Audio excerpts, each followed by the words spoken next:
जय श्री राम दोस्तों, आप सबका पुनः हमारे चैनल एनलाइटमेंट एकोज़ में स्वागत है। श्री राम की कैकेयी के साथ बातचीत और वन में जाना स्वीकार करके उनका माता कौशल्या के पास आज्ञा लेने के लिए जाना।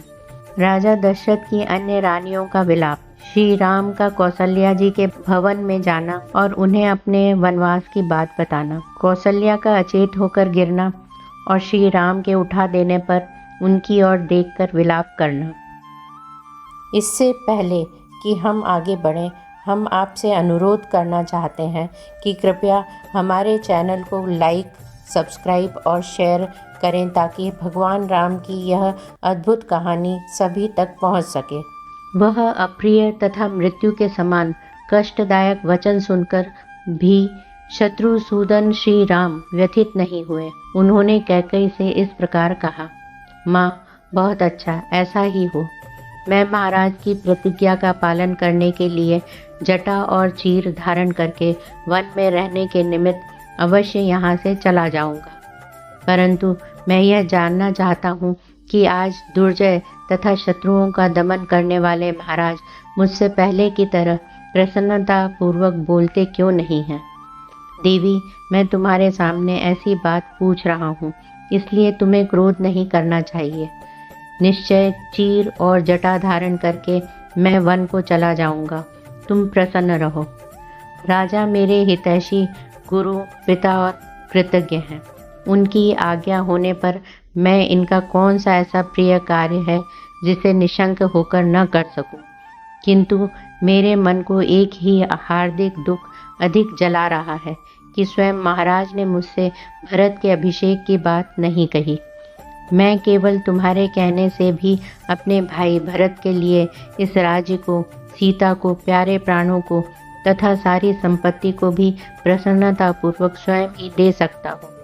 फिर यदि स्वयं महाराज मेरे पिताजी आज्ञा दें और वह भी तुम्हारा प्रिय कार्य करने के लिए, तो मैं प्रतिज्ञा का पालन करते हुए उस कार्य को क्यों नहीं करूँगा। तुम मेरी ओर से विश्वास दिलाकर इन लज्जाशील महाराज को आश्वासन दो। ये पृथ्वीनाथ पृथ्वी की ओर दृष्टि किए धीरे धीरे आंसू क्यों बहा रहे हैं। आज ही महाराज की आज्ञा से दूत शीघ्रगामी घोड़ों पर सवार होकर भरत को मामा के यहाँ से बुलाने के लिए चले जाएं। मैं अभी पिता की बात पर कोई विचार न करके 14 वर्षों तक वन में रहने के लिए तुरंत दंडकारण्य को चला ही जाता हूँ। श्री राम की वह बात सुनकर कैकेयी बहुत प्रसन्न हुई। उसे विश्वास हो गया कि ये वन को चले जाएंगे। अतः श्री राम को जल्दी जाने की प्रेरणा देती हुई वह बोली, तुम ठीक कहते हो, ऐसा ही होना चाहिए। भरत को मामा के यहाँ से बुला लाने के लिए दूत लोग शीघ्रगामी घोड़ों पर सवार होकर अवश्य जाएंगे। परंतु राम, तुम वन में जाने के लिए स्वयं ही उत्सुक जान पड़ते हो, अतः तुम्हारा विलंब करना मैं ठीक नहीं समझती। जितना शीघ्र संभव हो तुम्हें यहाँ से वन को चल देना चाहिए। नरश्रेष्ठ, राजा लज्जित होने के कारण जो स्वयं तुमसे नहीं कहते हैं, यह कोई विचारणीय बात नहीं है, अतः इसका दुख तुम अपने मन से निकाल दो। श्री राम, तुम जब तक अत्यंत उतावली के साथ इस नगर से वन को नहीं चले जाते, तब तक तुम्हारे पिता स्नान अथवा भोजन नहीं करेंगे। कैकेयी की यह बात सुनकर शोक में डूबे हुए राजा दशरथ लंबी सांस खींचकर बोले, धिक्कार है, हाय, बड़ा कष्ट हुआ। इतना कहकर वे मूर्छित हो उस स्वर्ण भूषित पलंग पर गिर पड़े। उस समय श्री राम ने राजा को उठाकर बैठा दिया और कैकेयी से प्रेरित हो कोड़े की चोट खाए हुए घोड़े की भांति वे शीघ्रतापूर्वक वन को जाने के लिए उतावले हो उठे। अनार्या कैकेयी के उस अप्रिय एवं दारुण वचन को सुनकर भी श्री राम के मन में व्यथा नहीं हुई। वे कैकेयी से बोले, देवी, मैं धन का उपासक होकर संसार में नहीं रहना चाहता। तुम विश्वास रखो, मैंने भी ऋषियों की ही भांति निर्मल धर्म का आश्रय ले रखा है। पूज्य पिताजी का जो भी प्रिय कार्य मैं कर सकता हूँ, उसे प्राण देकर भी करूँगा। तुम उसे सर्वथा मेरे द्वारा हुआ ही समझो। पिता की सेवा अथवा उनकी आज्ञा का पालन करना जैसा महत्वपूर्ण धर्म है, उससे बढ़कर संसार में दूसरा कोई धर्माचरण नहीं है। यद्यपि पूज्य पिताजी ने स्वयं मुझसे नहीं कहा है, तथापि मैं तुम्हारे ही कहने से 14 वर्षों तक इस भूतल पर निर्जन वन में निवास करूंगा। कैकेयी, तुम्हारा मुझ पर पूरा अधिकार है। मैं तुम्हारी प्रत्येक आज्ञा का पालन कर सकता हूँ। फिर भी तुमने स्वयं मुझसे न कहकर इस कार्य के लिए महाराज से कहा, इनको कष्ट दिया। इससे जान पड़ता है कि तुम मुझ में कोई गुण नहीं देखती हो। अच्छा, अब मैं माता कौशल्या से आज्ञा ले लूं और सीता को भी समझा बुझा लूं। इसके बाद आज ही विशाल दंडक वन की यात्रा करूंगा। तुम ऐसा प्रयत्न करना जिससे भरत इस राज्य का पालन और पिताजी की सेवा करते रहें, क्योंकि यही सनातन धर्म है। श्री राम का यह वचन सुनकर पिता को बहुत दुख हुआ। वे शोक के आवेग से कुछ बोल न सके, केवल फूट फूट कर रोने लगे। महातेजस्वी श्री राम उस समय अचेत पड़े हुए पिता महाराज दशरथ तथा अनार्या कैकेयी के भी चरणों में प्रणाम करके उस भवन से निकले। पिता दशरथ और माता कैकेयी की परिक्रमा करके उस अंतःपुर से बाहर निकलकर श्री राम अपने सुहृदों से मिले। सुमित्रा का आनंद बढ़ाने वाले लक्ष्मण उस अन्याय को देखकर अत्यंत कुपित हो उठे थे, तथापि दोनों नेत्रों में आंसू भरकर वे चुपचाप श्री रामचंद्र जी के पीछे पीछे चले गए। श्री रामचंद्र जी के मन में अब वन जाने की आकांक्षा का उदय हो गया था, अतः अभिषेक के लिए एकत्रित की हुई सामग्रियों की प्रदक्षिणा करते हुए वे धीरे धीरे आगे बढ़ गए। उनकी ओर उन्होंने दृष्टिपात नहीं किया। श्री राम अविनाशी कांति से युक्त थे, इसलिए उस समय राज्य का न मिलना उन लोक कमनीय श्री राम की महती शोभा में कोई अंतर न डाल सका। जैसे चंद्रमा का क्षीण होना उसकी सहज शोभा का अपकर्ष नहीं कर पाता है। वे वन में जाने को उत्सुक थे और सारी पृथ्वी का राज्य छोड़ रहे थे, फिर भी उनके चित्त में सर्वलोकातीत जीवन मुक्त महात्मा की भांति कोई विकार नहीं देखा गया। श्री राम ने अपने ऊपर सुंदर छत्र लगाने की मनाही कर दी। ढुलाए जाने वाले सुसज्जित चंवर भी रोक दिए। वे रथ को लौटाकर स्वजनों तथा पूर्वासी मनुष्यों को भी विदा करके आत्मीय जनों के दुख से होने वाले दुख को मन में ही दबाकर इंद्रियों को काबू में करके यह अप्रिय समाचार सुनाने के लिए माता कौशल्या के महल में गए। उस समय उन्होंने मन को पूर्णतः वश में कर रखा था। जो शोभाशाली मनुष्य सदा सत्यवाद श्रीमान राम के निकट रहा करते थे, उन्होंने भी उनके मुख पर कोई विकार नहीं देखा। मन को वश में रखने वाले महाबाहु श्री राम ने अपनी स्वाभाविक प्रसन्नता उसी तरह नहीं छोड़ी थी जैसे शरद काल का उद्दीप्त किरणों वाला चंद्रमा अपने सहज तेज का परित्याग नहीं करता है। महायशस्वी धर्मात्मा श्री राम मधुर वाणी से सब लोगों का सम्मान करते हुए अपनी माता के समीप गए। उस समय गुणों में श्री राम की ही समानता करने वाले महापराक्रमी भ्राता सुमित्रा कुमार लक्ष्मण भी अपने मानसिक दुख को मन में ही धारण किए हुए श्री राम के पीछे पीछे गए। अत्यंत आनंद से भरे हुए उस भवन में प्रवेश करके लौकिक दृष्टि से अपने अभीष्ट अर्थ का विनाश हुआ देखकर भी हितैषी सुहृदों के प्राणों पर संकट आ जाने की आशंका से श्री राम ने यहाँ अपने मुख पर कोई विकार नहीं प्रकट होने दिया।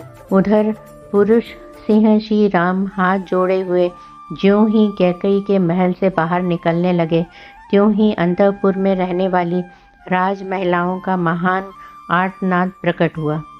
वे कह रही थी, हाय, जो पिता के आज्ञा न देने पर भी समस्त अंतःपुर के आवश्यक कार्यों में स्वतः संलग्न रहते थे, जो हम लोगों के सहारे और रक्षक थे, वे श्री राम आज वन को चले जाएंगे।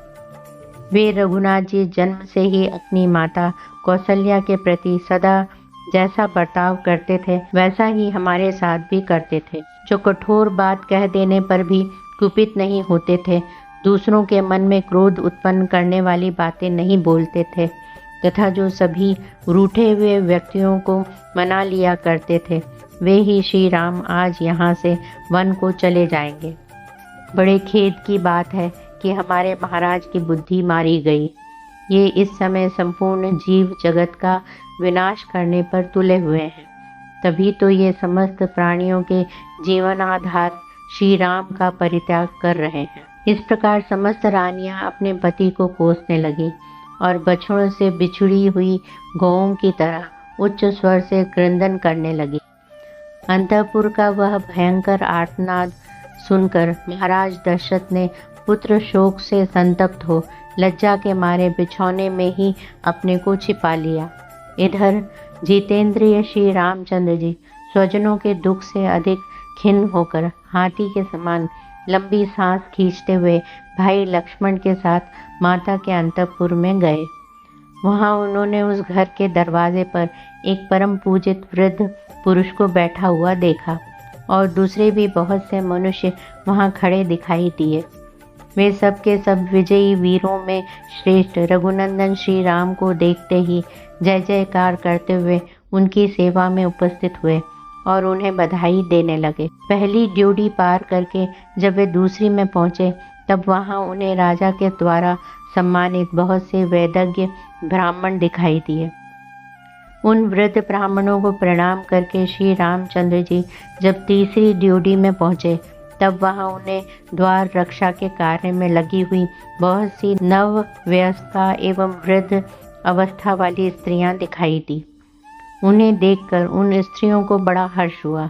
श्री राम को बधाई देकर उन स्त्रियों ने तत्काल महल के भीतर प्रवेश किया और तुरंत ही श्री रामचंद्र जी की माता को उनके आगमन का प्रिय समाचार सुनाया। उस समय देवी कौसल्या पुत्र की मंगल कामना से रात भर जागकर सवेरे एकाग्रचित हो भगवान विष्णु की पूजा कर रही थी। वे रेशमी वस्त्र पहनकर बड़ी प्रसन्नता के साथ निरंतर व्रत परायण होकर मंगल कृत्य पूर्ण करने के पश्चात मंत्रोच्चारण पूर्वक उस समय अग्नि में आहुति दे रही थी। उसी समय श्री राम ने माता के शुभ अंतःपुर में प्रवेश करके वहां माता को देखा। वे अग्नि में हवन करा रही थी। रघुनंदन ने देखा तो वहां देव कार्य के लिए बहुत सी सामग्री संग्रह करके रखी हुई है। दही, अक्षत, घी, मोदक, अवश्य, धान का लावा, सफेद माला, खीर, खिचड़ी और भरे हुए कलश, ये सब वहां दृष्टिगोचर हुए। उत्तम कांति वाली माता कौसल्या सफ़ेद रंग की रेशमी साड़ी पहने हुए थी। वे व्रत के अनुष्ठान से दुर्बल हो गई थी और इष्ट देवता का तर्पण कर रही थी। इस अवस्था में श्री राम ने उन्हें देखा।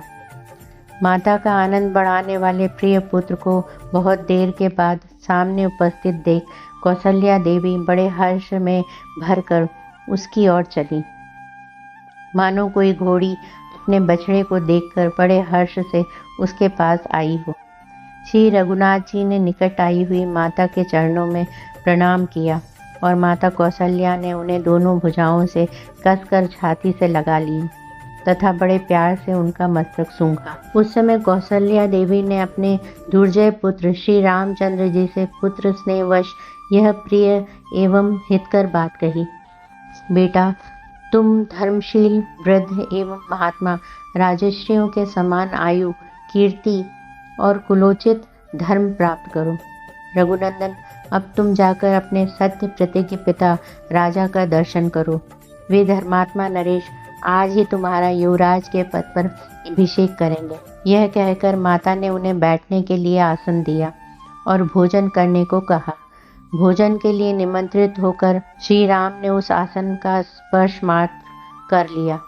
फिर वे अंजलि फैलाकर माता से कुछ कहने को उद्धत हुए। वे स्वभाव से ही विनयशील थे तथा माता के गौरव से भी उनके सामने नतमस्तक हो गए थे। उन्हें दंडकारण्य को प्रस्थान करना था, अतः वे उसके लिए आज्ञा लेने का उपक्रम करने लगे।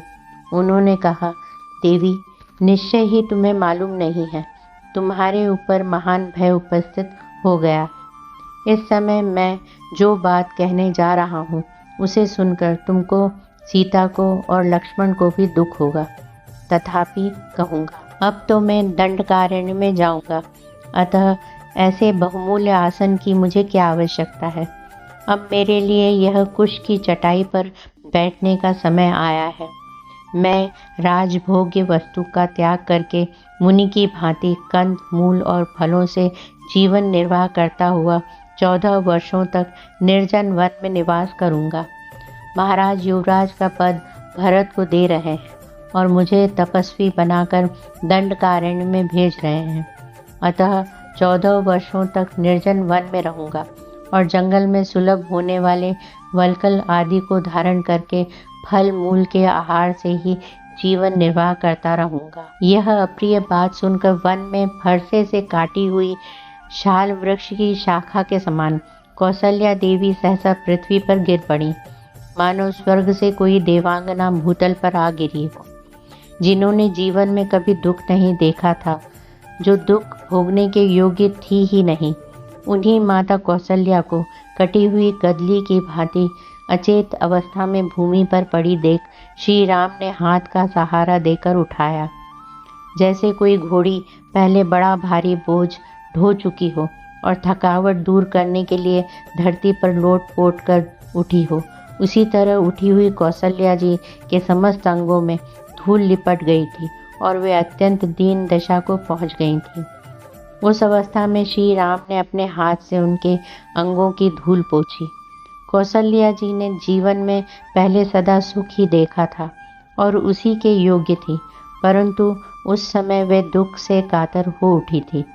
उन्होंने लक्ष्मण के सुनते हुए अपने पास बैठे पुरुष से श्री राम से इस प्रकार कहा, बेटा रघुनंदन, यदि तुम्हारा जन्म न हुआ होता तो मुझे इस एक ही बात का शोक रहता। आज जो मुझ पर इतना भारी दुख आ पड़ा है, इसे वंध्या होने पर मुझे नहीं देखना पड़ता। बेटा, वंध्या को एक मानसिक शोक होता है।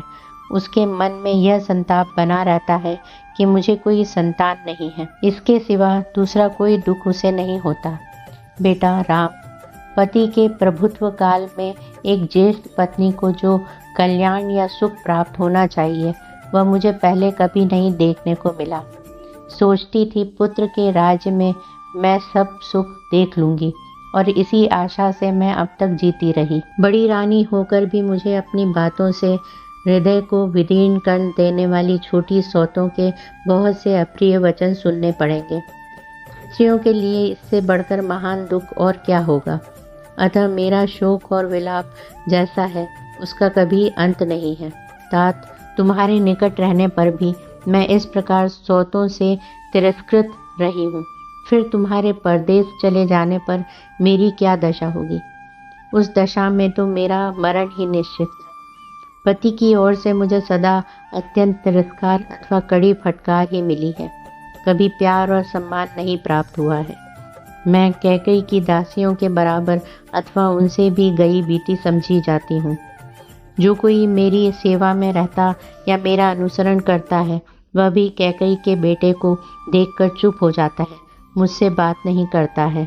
बेटा, इस दुर्गति में पड़कर मैं सदा क्रोधी स्वभाव के कारण कटुवचन बोलने वाले उस कैकेयी के मुख को कैसे देख सकूंगी। रघुनंदन, तुम्हारे उपनयन रूप द्वितीय जन्म लिए 17 वर्ष बीत गए, अर्थात तुम अब 27 वर्ष के हो गए।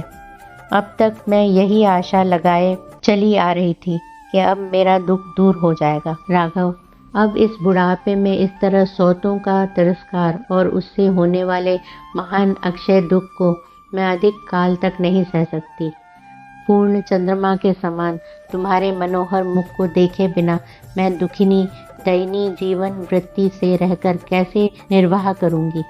बेटा, यदि तुझे इस देश से निकल ही जाना है तो मुझ भाग्यहीना ने बारंबार उपवास, देवताओं का ध्यान तथा बहुत से परिश्रमजनक उपाय करके व्यर्थ ही तुम्हारा इतने कष्ट से पालन पोषण किया है। मैं समझती हूँ कि निश्चय ही यह मेरा हृदय बड़ा कठोर है, जो तुम्हारे विछोह की बात सुनकर भी वर्षा काल के नूतन जल के प्रवाह से टकराए हुए महानदी के काकार की भांति फट नहीं जाता है। निश्चय ही मेरे लिए कहीं मौत नहीं है, यमराज के घर में भी मेरे लिए जगह नहीं है, तभी तो जैसे किसी रोती हुई मृगी को सिंह जबरदस्ती उठा ले जाता है, उसी प्रकार यमराज मुझे आज ही उठा ले जाना नहीं चाहता है। अवश्य ही मेरा कठोर हृदय लोहे का बना हुआ है, जो पृथ्वी पर पड़ने पर भी न तो फटता है और न टूक टूक हो जाता है। इसी दुख से व्याप्त हुए इस शरीर के भी टुकड़े टुकड़े नहीं हो जाते हैं। निश्चय ही मृत्यु काल आए बिना किसी का मरण नहीं होता है। सबसे अधिक दुख की बात तो यह है कि पुत्र के सुख के लिए मेरे द्वारा किए गए व्रत, दान और संयम सब व्यर्थ हो गए। मैंने संतान की हित कामना से जो तप किया है, वह भी उसर में बोए हुए बीज की भांति निष्फल हो गया। यदि कोई मनुष्य भारी दुख से पीड़ित हो, असमय में भी अपनी इच्छा के अनुसार मृत्यु पा सके, तो मैं तुम्हारे बिना अपने बछड़े से बिछड़ी हुई गाय की भांति आज ही यमराज की सभा में चली जाऊं। चंद्रमा के समान मनोहर मुख कांति वाले श्री राम, यदि मेरी मृत्यु नहीं होती है तो तुम्हारे बिना यहाँ व्यर्थ कुत्सित जीवन क्यों बिताऊं। बेटा, जैसे गौ दुर्बल होने पर भी अपने बछड़े के लोभ से उसके पीछे पीछे चली जाती है, उसी प्रकार मैं भी तुम्हारे साथ ही वन को चली चलूंगी। आने वाले भारी दुख को सहने में असमर्थ हो महान संकट का विचार करके सत्य के ध्यान में बंधे हुए अपने पुत्र श्री रघुनाथ जी की ओर देखकर माता कौशल्या उस समय बहुत विलाप करने लगी, मानो कोई किन्नरी अपने पुत्र को बंधन में पड़ा हुआ देखकर बिलख रही हो। प्रिय मित्रों, हमारे प्यारे भगवान राम की इस अद्भुत कहानी का हिस्सा बनने के लिए धन्यवाद। हम आगे की दिलचस्प कहानी के साथ वापस आएंगे, इसलिए बने रहें और हमारे चैनल को लाइक, शेयर और सब्सक्राइब करना न भूलें। जय श्री राम।